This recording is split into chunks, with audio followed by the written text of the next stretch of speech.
ГСП онлайн. Городские новости сейчас. Хочу все знать. Именно с таким настроем идут на конкурс маленькие исследователи, воспитанники детских садов Ухты.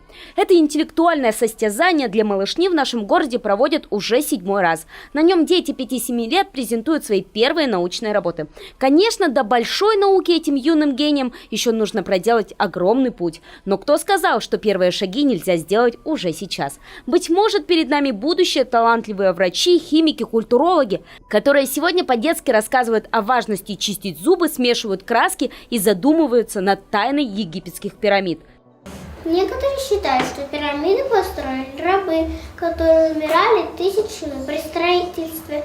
Но новое открытие археологов считают, что пирамиды построили военные люди, получавшие хорошее питание и медицинскую помощь.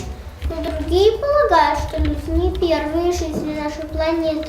Задолго до людей на Земле обитала раса высокоразвитых существ, технологии которой позволяли построить такие сооружения, как пирамиды.